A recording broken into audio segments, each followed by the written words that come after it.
17th century music. Let's drop the needle. It's colonial America, a raw, roaring, ungovernable jam session of idealism, greed, desperation, and defiance. Jamestown kicks things off in 1607, and from there, society lurches forward like a Rube Goldberg machine made of buckles, tobacco, and broken treaties. Somewhere in the chaos, a sound emerges, not polished, not pure, but alive. The soundtrack of a people caught between liberty and control begins to crackle into existence.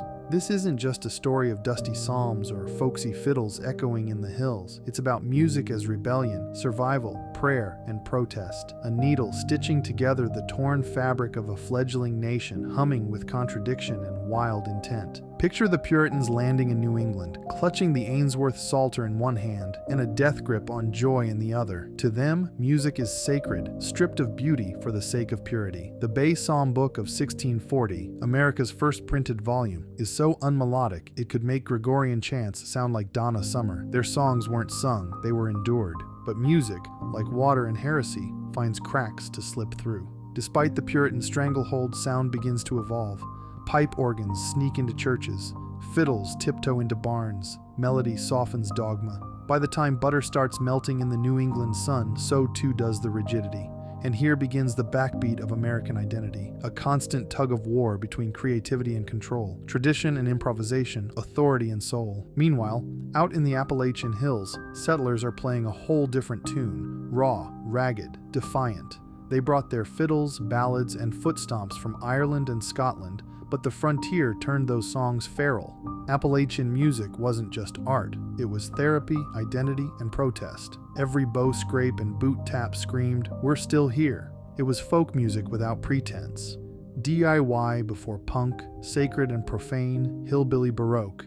It didn't care for orthodoxy, it was music for survival, and a warning shot to elites who tried to define culture from above. But if you want to hear the deepest baseline in America's musical DNA, listen to the enslaved. Dragged here in chains, African peoples brought with them not just rhythms and melodies, but an entirely different philosophy of sound. In the fields and on the plantations, music was resistance. Spirituals, work songs, call and response chants. They weren't just laments, they were lifelines. They clapped where drums were banned. They danced where joy was punished. They made instruments from bones and scraps and soul. The banjo, born of African lutes, the polyrhythms that would one day electrify jazz, funk, and hip-hop, poured out first on dirt floors by people who refused to let their culture die. That is not just legacy, that is revolution. Music became the one place where liberty could hide out and gather strength, even when the body was shackled. African American music reshaped every genre it touched, and it touched everything. Then you've got William Billings, the scrappy psalm-slinging rabble-rouser of Boston. No powdered wig, no aristocratic polish. He wrote what he wanted, how he wanted. Musical anarchy in a world of rigid harmony. His compositions were democratic in spirit, punk in delivery, and 100% American in their refusal to be polite. But where there's sound, there's also silence.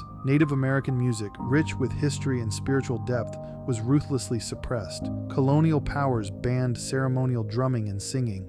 African rhythms were commodified while their creators were dehumanized. The early American soundscape is both a hymn of hope and a dirge of denial, a symphony made from exploitation and brilliance alike. Fast forward a few centuries and those early vibrations are still shaking the walls. Jazz, blues, country, rock, hip-hop, they don't just descend from this musical genesis. They are evolved. Every bass drop, every power chord, every sample and freestyle is built on foundations laid by Puritans, pioneers, and the enslaved. The contradictions are baked in: freedom and bondage, faith and rebellion, creation and control. And if we're really listening, really paying attention, we hear it. The unresolved chord of America itself, not perfect, not finished, but ringing out, loud, human, defiant. Because freedom, in the end, isn't just a political idea, it's a sound, a dissonant, beautiful, unfinished melody. And in early American music, you can hear it struggling to be born.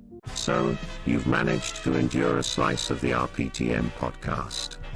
We pat ourselves on the back for possibly coaxing a chuckle out of you, but let's be real, we're aiming for the tears here.